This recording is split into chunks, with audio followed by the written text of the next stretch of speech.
Money had bought Lawrence Holloway 3 jets, a sailboat he never used, and a fortified house above a frozen lake. But on the January night his own heart turned against him, the only person in that gilded Yorkville dining room who could save it was the young woman refilling his water glass for $15 an hour.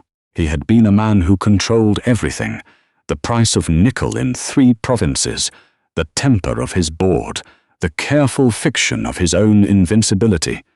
The single thing he had never learned to control was the muscle behind his ribs. The room was called the Cellar at Verdane, though there was nothing cellars-like about it. Just a private chamber panelled in smoked oak, sealed off from the rest of the restaurant by a door so heavy it sighed when it closed. Lawrence had booked it for one reason. Across the white expanse of the table sat Anders Holm, the silver-haired chairman of a Stockholm fund that moved more money in an afternoon than most countries saw in a year. Holloway Resources was bleeding quietly, the way large companies do, and the merger Lawrence had spent 8 months engineering depended on Holm, believing that the man across from him was solid as the Canadian Shield itself. What Holm could not see, beneath the bespoke charcoal wool, was that Lawrence's chest had already begun to flutter. A light, fluttering wrongness, like a moth trapped against glass. He knew the feeling. He had come to dread it more than he dreaded bankruptcy. 2 winters ago it had started, not long after a fender bender on the 401 that he'd walked away from laughing, at first just a racing pulse after coffee. Easy to dismiss. Then it had grown teeth. His heart would gallop without warning to a speed that made the room tilt, a hummingbird's panic in a 56-year-old chest, and he would go grey and breathless and certain every single time that this was the one that finished him. He had flown to the Mayo Clinic. He had paid for a cardiologist in Cleveland to look at him as though he were a faulty engine. They had given him, pills, and shrugs, and a wearable monitor he hated. None of it had told him why. Hovering just outside that heavy oak door, a tray of sparkling water balanced against her forearm, stood Maeve Larkin. At 28 she carried the tiredness of someone a decade older, the kind that sleep no longer touched. She wore Verdane's severe black uniform, her dark hair pinned into the regulation knot, and she was not supposed to be in the cellar at all. The senior server who usually worked the private room had gone home with a fever, and Maeve had said yes to the shift before the manager finished the sentence, because she always said yes now. There was a stack of paper on the kitchen counter of her apartment in Parkdale that she could see when she closed her eyes. Final notices, most of them, and under those, the file that mattered, the letter from the province denying out-of-country funding for her younger brother.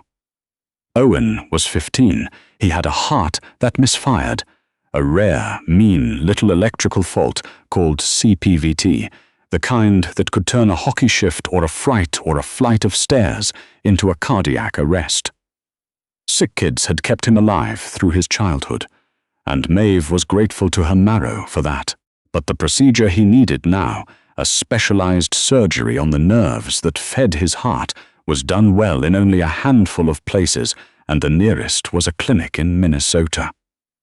Ontario had reviewed the application and decided it was not, in their language, an insured service. The clinic wanted a deposit of $140,000 to hold a date. Maeve had been 3 years into medical school at the University of Toronto when their mother left the way a person leaves a sinking boat, quietly, in the night, no note that meant anything. The debts had been the water coming in. Maeve had withdrawn from her program to work, and she had spent the years since learning, in the most intimate way a person can, exactly how a young heart races itself toward stopping, and exactly how to coax it back. She had counted Owen's pulse against her own wrist on more bathroom floors than she could number.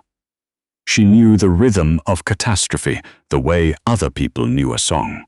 Inside the cellar, Lawrence laughed at something Holmes said, and even he could hear how thin the laugh came out. "The market's misreading the cobalt position entirely," he said, and the last word frayed at the edge. He reached for his wine and noticed, with cold dread, the fine tremor in his own hand.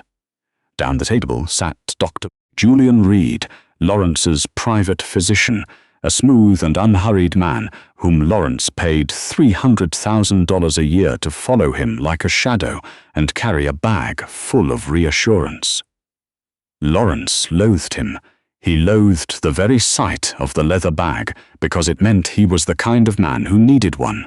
Reed dabbed his mouth with a linen napkin and watched his employer with an expression that, had anyone been paying attention, was not quite concern. Maeve slipped in to clear the first course. She moved without sound, eyes on the plates, but as she reached past Lawrence's shoulder, she caught it. The wrong color climbing his throat, the way the cords of his neck stood out and jumped, the faint sheen on a face that had gone the grey of dishwater. She had seen that exact grey on her brother. Her stomach dropped clean through the floor. "Everything to your liking, Mr. Holloway?" she asked, and kept her voice level and warm and meaningless. He didn't answer. He couldn't. His pulse had just torn loose from anything reasonable, and the room had begun to swim and brighten at the edges. Anders Holm set down his fork. "Lawrence, are you well?" "Fine," Lawrence managed, and the word came out as a gasp. His hand flew to his chest. He tried to draw a full breath and found he couldn't get under it, as though a band had been cinched around his lungs. His vision pulsed white, then dark, then white again.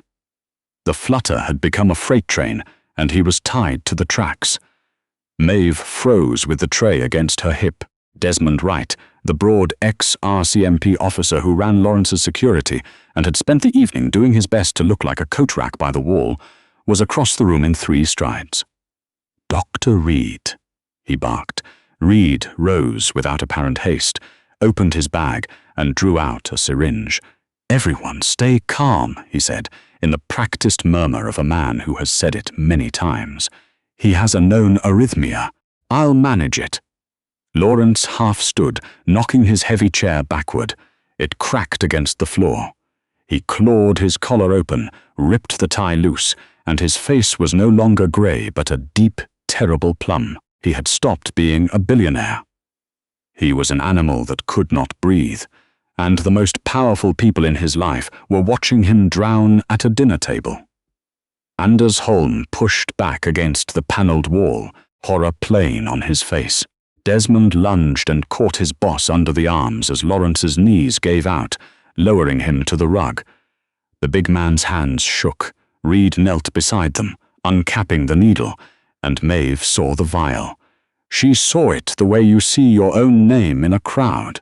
The little glass cylinder in Reed's left hand, the syringe drawing up a clear dose, and the label, the printed label she could read upside down because she had spent a year of nights memorizing labels exactly like it. It was a fast-acting sedative, a benzodiazepine, the kind you give to settle a panicking patient. And she knew, with the certainty of someone who had watched it nearly kill her brother once, that you do not push a sedative into a man whose blood pressure is already collapsing under a runaway heart. You drop his pressure further, you take a survivable crisis and you turn it into a corpse. She didn't think about the rule. Verdane's first commandment, drilled into every server, was that staff did not touch the guests, not their coats, not their elbows, never their bodies. She didn't think about the rent or the check she needed, or the manager who would hear about this. She let the tray go. It hit the floor and rang like a struck bell, and nobody even turned. Maeve crossed the room and dropped to her knees on the other side of Lawrence's body, directly across from the doctor. "Stop," she said. "Don't give him that." Reed's head came up. "Get away from him. Desmond, if you sedate him with his pressure this low, you'll arrest him." She had her fingers on the side of Lawrence's throat already, 2 fingertips on the carotid, and what she felt there made her go very still and very fast at once. Not the chaos of fibrillation, a pulse that was insanely quick but regular, a metronome cranked past 200. She knew this rhythm. She had felt it under her brother's jaw 100 times. "This is SVT," she said. "Supraventricular. His heart isn't broken. It's stuck in a loop, and there's a way to break the loop that doesn't involve a needle. Let me try it first." "You're a waitress," Riade said, "and you're about to make this man's wife a widow." She looked at Desmond, who was kneeling there with his boss's shoulders in his enormous hands and his face white as a sheet. "Help me get him flat, onto his back, now." Later, Desmond would not be able to explain why he obeyed her. He only knew that the voice that came out of the small woman in the apron was not a server's voice at all. It was the voice of someone who had been in this exact place before and survived it, the voice of authority earned in the worst kind of school. He laid Lawrence flat. Maeve had no syringe of her own and no time. She grabbed a steak knife from the table setting that had clattered down with her tray. No, she grabbed the empty water glass, dumped it and pressed the rim toward Lawrence's blue lips, then thought better of it. There was a better tool. She seized the slim glass straw from his cocktail.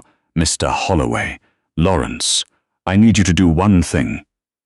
His eyes were rolling, but there was a flicker, a thread of him still listening. "Blow, as hard as you can, like you're trying to push a stuck cork. Don't stop till I tell you." She put the straw between his lips and pinched his nose. For a moment nothing, and then, dredging up the last of him, Lawrence pushed, his face strained, the veins standing out, the pressure building in his chest the way it was supposed to, the way the maneuver depended on. 5 seconds. 10. Maeve counted under her breath, her free hand splayed on his sternum, feeling the wild engine beneath it. "Now legs," she said to Desmond. "Lift his legs straight up. To here." She gestured a 45-degree angle. "Fast, all at once, the second I say." She pulled the straw away. "Lift!" Desmond hauled the man's legs into the air. Maeve put her palm flat on Lawrence's chest and willed the blood to slosh back toward the heart, the sudden change in pressure flooding the vagus nerve, the brake line of the body. The override she was praying still worked in a 56-year-old who had been poisoned for 2 years without knowing it. For 3 seconds, nothing happened. The room had gone utterly silent. Anders Holm had crept out from behind his chair and stood frozen. Reed knelt with the loaded syringe useless in his hand, his mouth slightly open, and something moved behind his eyes that was not relief. Then Lawrence's whole body jolted as if he'd been touched by a live wire. He hauled in a breath, a huge, ragged, tearing breath, the sound of a man surfacing from deep water, and his back arched and he coughed, wet and violent, and breathed again and again. The plum drained from his face. Pink crept back into his lips.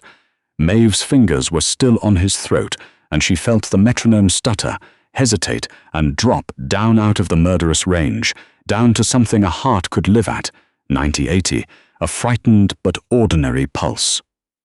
She sat back on her heels, and only then realized she was shaking like a leaf in wind, her own chest heaving as though she'd been the one suffocating.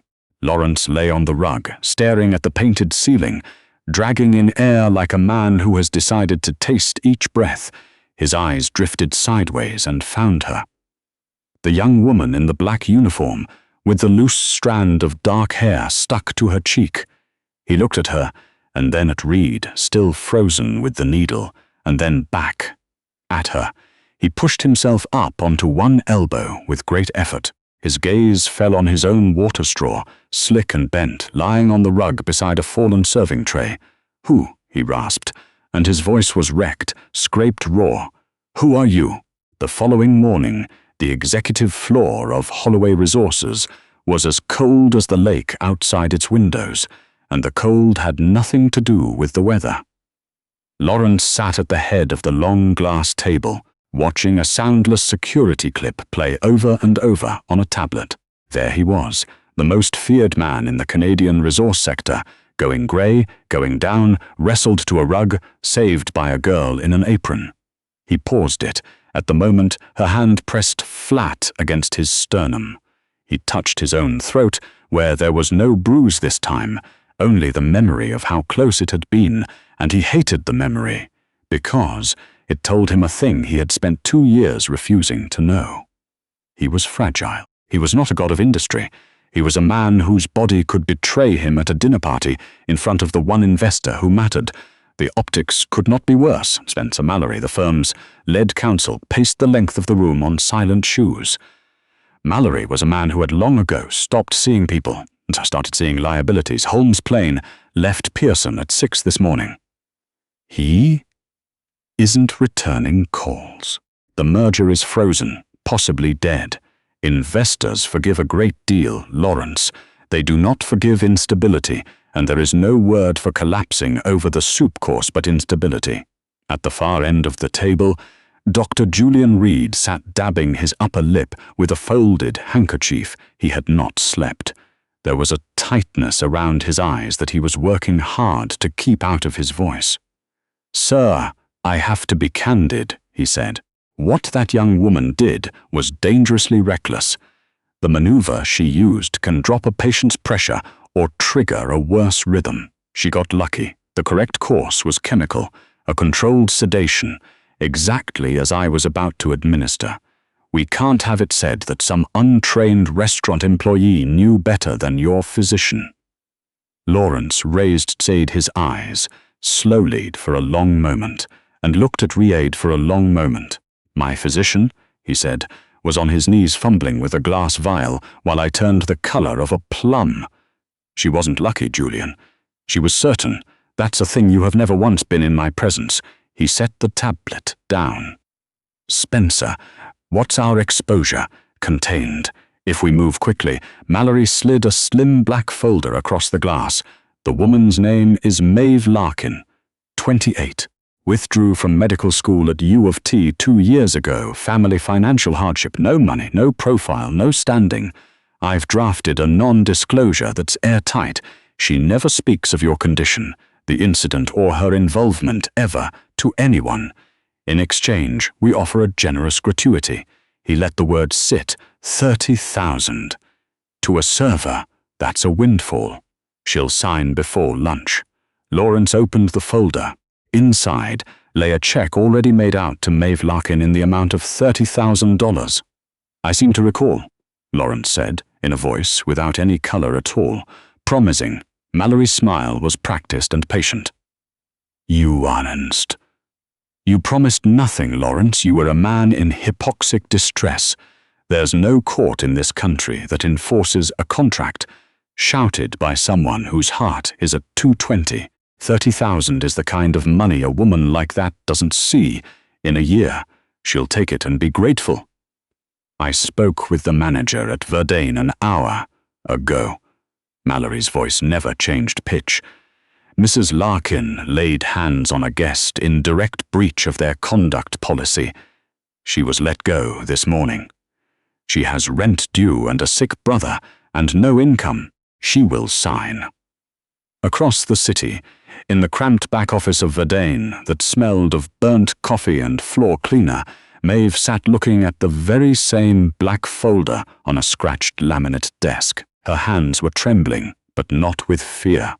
The man across from her, Mr. Ferris, the floor manager, would not meet her eyes.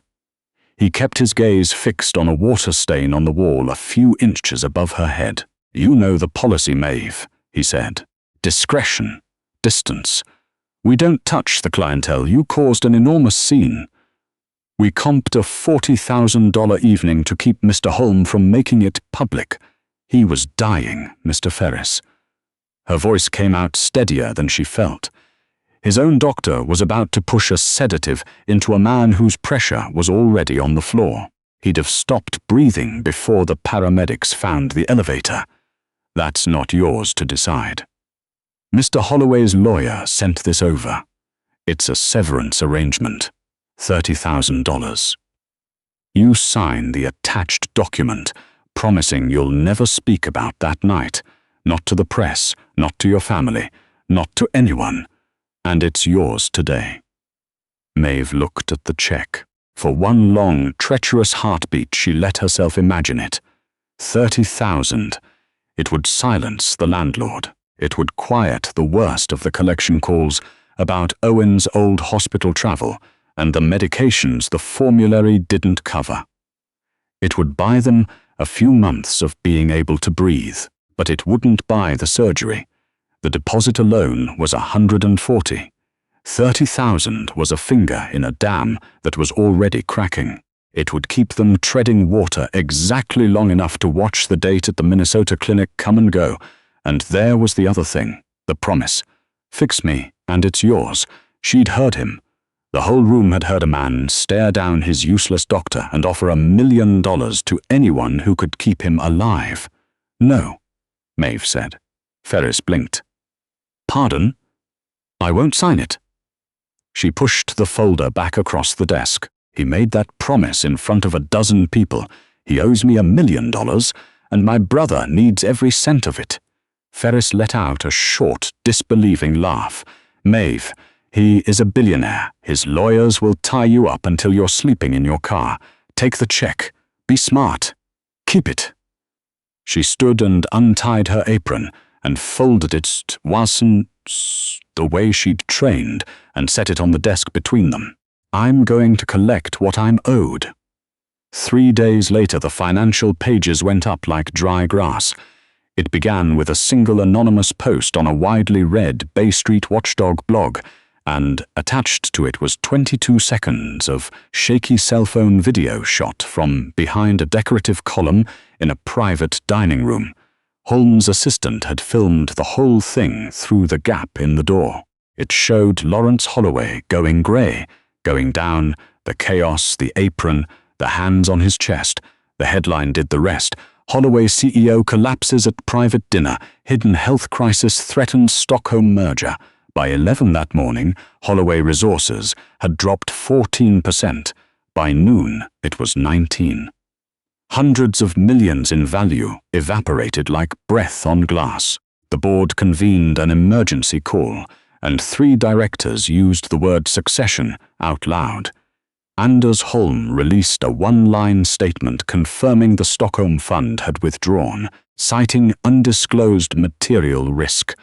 Lawrence stood at the window of his office watching the lake refuse to thaw, and behind him, Spencer Mallory was shouting into a phone at a journalist who could not be sued because no one could prove who'd posted the clip. Reed was in the corner clutching his medical bag against his chest like a man hugging a life raft, and Lawrence noticed, distantly, that the doctor looked less worried about his patient's stock than about something else entirely. "We need you in front of cameras looking healthy," Mallory said, lowering the phone. "We say it was a severe allergic reaction. Shell? Fish. A fluke. Nothing chronic, nothing recurring. There is footage of me turning purple on a Persian rug." Lawrence's voice was still rough. "Nobody is going to believe it was a bad scallop, Spencer." The heavy doors swung open. Desmond Wright stood there looking, for the first time in his career, genuinely at a loss. "Sir, I'm sorry." She came up through the loading dock. She knew the catering routes from the restaurant. He stepped aside. "She wants 3 minutes." Maeve Larkin walked into the office in a worn parka, snow still melting on the shoulders, looking absurdly small in the cavernous, mahogany-trimmed room, but her spine was straight as a plumb line. She held a thick brown envelope in both hands. Mallory moved to cut her off. "You're trespassing. I'll have you arrested for extortion." "Let her speak." Lawrence raised one hand, and the authority in those 3 words stopped the lawyer mid-stride. He studied the woman who had bruised nothing of his but his pride and saved everything else. "You turned down $30,000, Miss Larkin. That makes you either very foolish or very sure of yourself." "I'm desperate," Maeve said. "It's not the same thing." She ignored the lawyer entirely and held the being Poyen's gaze. The room went still as a held breath. Raid was on his feet. This is absurd. Lawrence, this woman is unwell. Have her removed. Maeve set the envelope down on the glass table with a flat slap. I recognized your rhythm the second I had my fingers on your throat, Mr. Holloway, because I have spent the last 2 years with my fingers on my little brother's. Owen has CPVT, a rare electrical fault that turns adrenaline into a death sentence.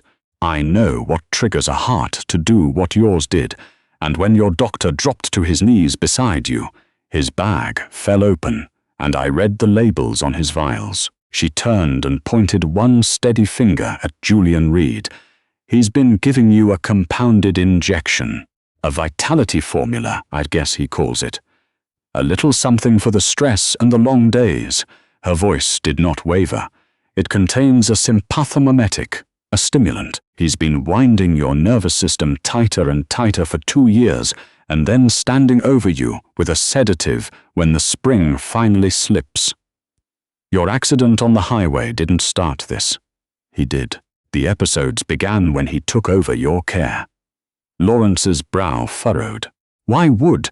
Because you pay him $300,000 a year to keep you sick, terrified, and dependent on the only man who seems able to calm you down. She held his eyes. A healthy patient doesn't need a shadow. My brother was put on a stimulant once by a careless resident who didn't check what it would do to a heart like his. It nearly killed him. I will never, as long as I live, forget what that drug looked like or what it did. I saw the same family of compound in your doctor's bag 3 nights ago, and I have spent 2 years unable to afford to be wrong about hearts. Reed's voice cracked clean down the middle of the word. He looked wildly from the lawyer to his dropout. A server, are you honestly going to take her word over a licensed physician's?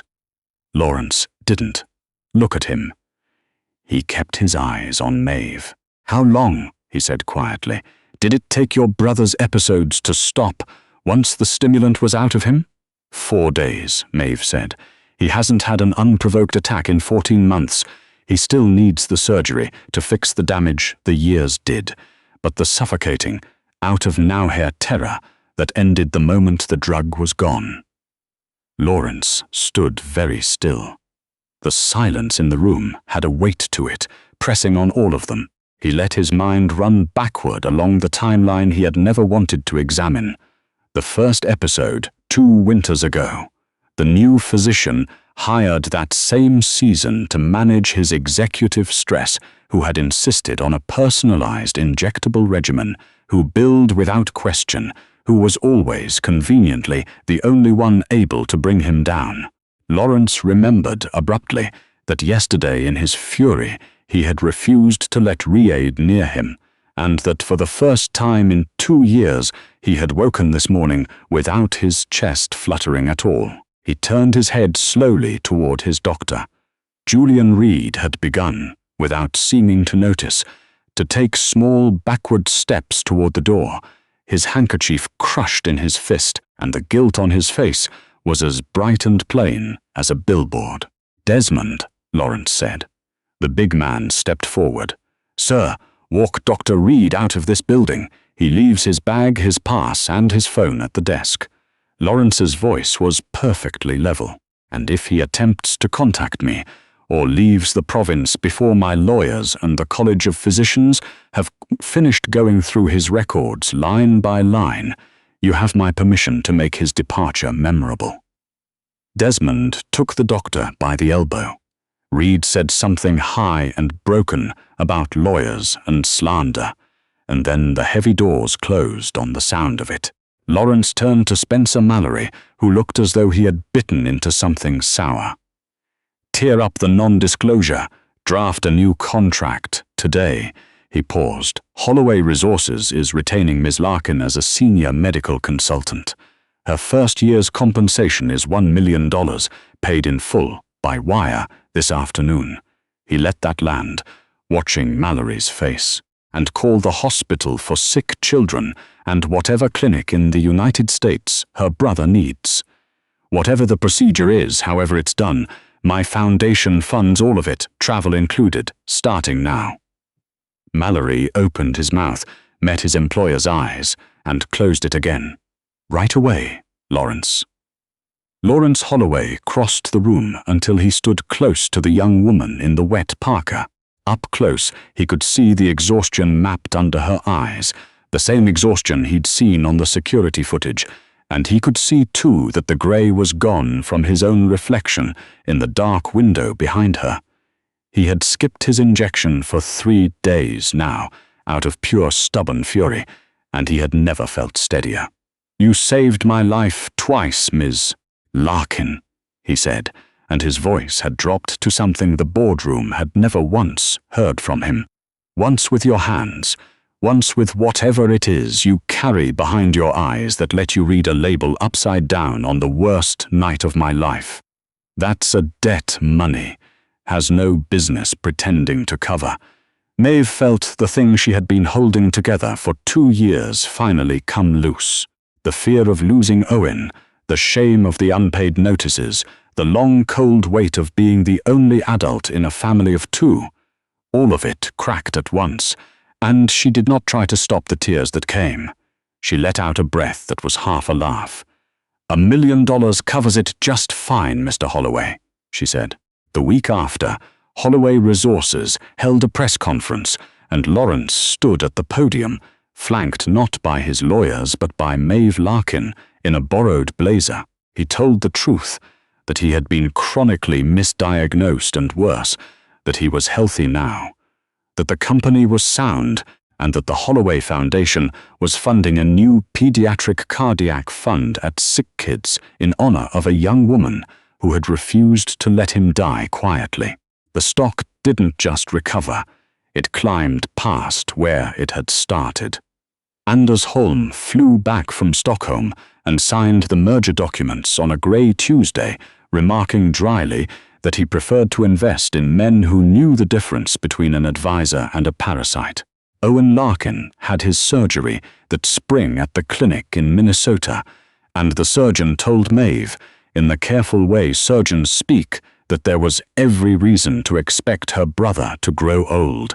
She drove him home across the border with the windows cracked and the radio loud, and he complained the whole way about her music, and she had never in her life been so happy to be annoyed.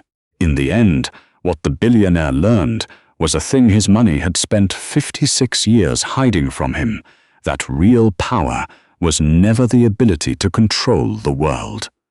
It was the harder thing, knowing when you had been wrong, and being brave enough to keep your word to the one person in the room with nothing to gain by saving you.